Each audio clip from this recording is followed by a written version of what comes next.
Assalamu alaikum. Welcome to my reflection of the day video. In this video, I will tell about my biggest challenge, that is a time management. Or for a time management, firstly you have to identify where you are wasting your time or where your time is consuming. For this purpose, I have made a time tracker sheet, which soon I will share with you. So this sheet will help me to analyze where I am using my time day by day. And second is the task categories.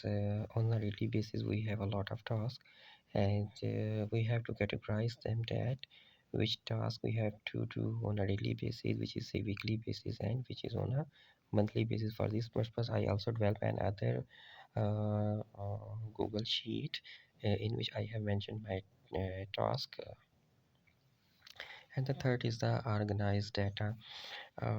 We are collecting data, but it's a very difficult task for me. How I can organize data? Organization of data, according to me, is easy to access, and you can handle it easily, and you can analyze a report by using that data.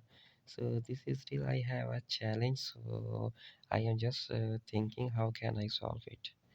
So this was my today video. See you tomorrow.